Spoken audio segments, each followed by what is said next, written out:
आप लोगों को ये तो पता होगा कि कॉन्स्टिट्यूशनल अमेंडमेंट बिल 131 पार्लियामेंट में पास नहीं हो पाया, जो कि वुमेन रिजर्वेशन इन लेजिस्लेचर को इम्प्लीमेंट करने के लिए लाया गया था। बट क्या आपको पता है कि कॉन्स्टिट्यूशन को किन-किन तरीकों से अमेंड किया जा सकता है? आइए समझते हैं। सबसे पहले तो ये जानना ज़रूरी है कि इंडियन कॉन्स्टिट्यूशन को अमेंड करना ना ही ब्रिटिश कॉन्स्टिट्यूशन की तरह बहुत ईज़ी है और ना ही यूएस कॉन्स्टिट्यूशन की तरह बहुत rigid. It's a synthesis of both. Constitutional amendments जो होते हैं वो आर्टिकल 368 के तहत होते हैं।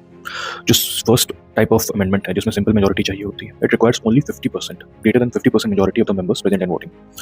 इसका मतलब ये है कि मान लीजिए 550 लोगों का स्ट्रेंथ है और उसमें से प्रेजेंट बस 500 लोग हैं, तो आपको सिंपल मेजॉरिटी के तहत पास करने के लिए 500 का हाफ जो होता है जैसे 250, उससे एक वोट ज़्यादा लाना होगा। जो सेकंड तरह से अमेंडमेंट होती है उसे कहते हैं स्पेशल मेजॉरिटी।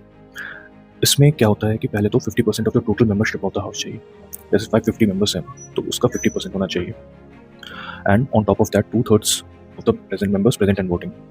जैसे अगर 500 लोग प्रेजेंट हैं और वोट कर रहे हैं तो 500 का 2/3 से ज़्यादा मेजॉरिटी होना चाहिए। तीसरी तरह का अमेंडमेंट है जो कि फेडरल स्ट्रक्चर को अफेक्ट करता है। उसमें पार्लियामेंट अलोन कोई चेंजेस नहीं ला पाता है, उसमें हाफ ऑफ द स्टेट्स की रेटिफिकेशन जरूरी होती है। वैसे वैसे प्रोविजंस होते हैं जैसे कि election of the president, extent of executive power, supreme court in the high court, distribution of legislative powers, that is 7th schedule, and any changes to article 368 itself. So basically जो federal structure को provisions affect कर रहे होते हैं वो इसमें implement होता है। ये वोटिंग के बाद फाइनल असेंट जो होता है वो प्रेसिडेंट का होता है। और यहाँ आप देख सकते हैं कि 24th अमेंडमेंट एक्ट के तहत the president can neither withhold assent nor return the bill for reconsideration. The president must give his assent.